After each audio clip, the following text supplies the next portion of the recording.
Je vous propose un nouveau tutoriel sur CielPay Evolution 2016, toujours sur la thématique de la DSN.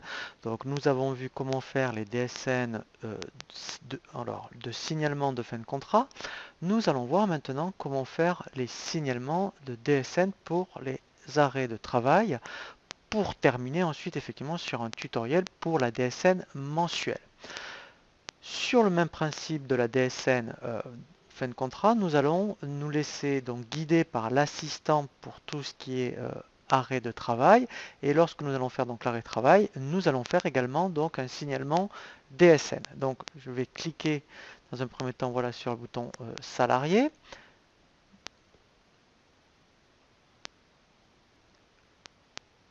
Je sélectionne un salarié et je vais cliquer sur le bouton arrêt de travail. Donc là, j'indique le motif, par exemple maladie. Voilà, donc là on est au mois de novembre, je vais dire, donc vous voyez, mettons on est le 23 novembre, je vais dire, mettons qu'elle était malade du 16 par exemple au 21, pareil, voilà. Donc le dernier jour de travail était bien le 15, voilà, date de déclaration 24, voilà. Et donc ça sera motif de reprise, reprise normale. Donc ici je vais cocher absence.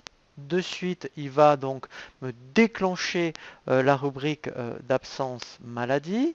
Je peux dire qu'éventuellement je fais la subrogation. Voilà.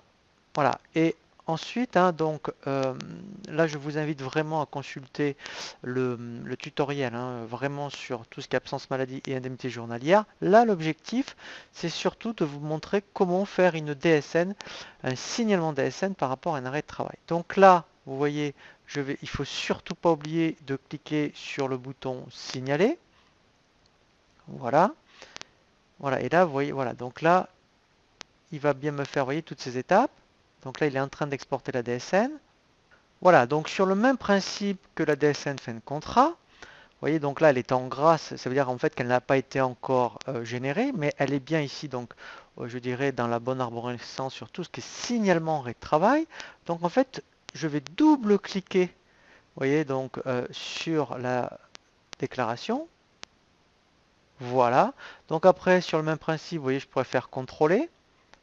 Voilà, donc là, il y a quelques erreurs, mais vous voyez, c'est vraiment des erreurs, vous voyez, c'est pas méchant, c'est des erreurs administratives. Donc c'est un peu comme sur la fin de contrat, donc c'est pour ça qu'il vaut mieux le corriger dans le dossier qu'à chaque fois, vous voyez, de le corriger salarié par salarié. Donc là, je vais le faire pour qu'après, on n'ait plus d'erreurs. Donc en fait, c'est uniquement, vous voyez, le mail de l'émetteur et le téléphone. Et pareil pour le déclarant. Donc là, je vais le faire à ce niveau-là.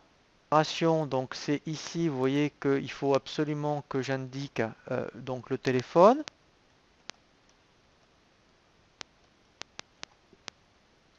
Voilà, le mail.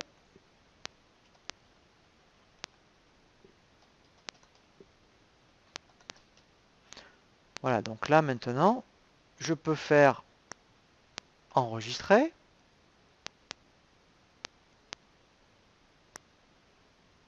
Donc si je refais contrôler, voilà, donc une fois que j'ai corrigé toutes les erreurs, vous voyez ici, donc je n'ai plus d'erreurs. Donc là maintenant, je peux faire enregistrer et quitter. Et du coup, je vais cliquer donc, vous voyez, sur l'arrêt de travail et je vais pouvoir faire envoyer. Donc là, je mets oui. Voilà, donc ici, comme en fait, je ne veux pas générer des flux pour qu'il me les comptabilise, puisqu'en fait, hein, on peut très bien cliquer ici sur Entre emplacement, de bien dire un mot de test hein, dans un premier temps. Ici, eh bien, vous la mettez sur le bureau, je vais l'appeler, mettons, DSN, non, signalement, plutôt, je veux dire signalement, arrêt de travail et vous mettriez le nom du salarié, puisqu'en fait, hein, vous pouvez très bien avoir plusieurs signalements d'arrêt de travail dans le même mois. Hein, donc, il faut que ça soit fait dans les 5 jours ouvrés par rapport à la date de l'événement. Donc là, je fais enregistrer. Voilà. Et là, je fais OK. Voilà. Donc là, il m'a bien généré le fichier. Si je vérifie, vous allez voir. Voilà. Ici, vous voyez, j'ai bien mon fichier. Voilà. Donc là, après, je pourrais me connecter sur NetEntreprise et après l'envoyer. Donc ensuite, qu'est-ce qui va se passer? Eh bien, donc vous allez recevoir un rapport donc, de NetEntreprise et une fois donc que ce rapport est, je dirais, OK, il faut renvoyer la déclaration en mode réel. Donc dans ce cas-là, vous revenez dans le menu traitement, ciel déclaration, vous faites DSN, suivi des DSN. Donc en plus ici c'est vraiment très intéressant puisque c'est bien distingué entre les fins de contrat et les arrêts de travail. Donc ça c'était le tutoriel précédent, on a vu le fin de contrat. Eh bien il suffit donc au niveau je dirais donc des signalements ici, donc on se met ici sur arrêt de travail. Vous recliquez sur arrêt de travail, vous refaites envoyer. Voilà, et ici en fait vous refaites la même chose au niveau remplaçant, sauf que là vous la mettez en mode test. Voilà, donc vous voyez c'est relativement simple, hein. Donc une fois que vous avez donc le feu vert de notre entreprise, hein, voilà, il suffit de revenir dans les suivis de DSN, resélectionner l'arrêt de travail et de refaire envoyer.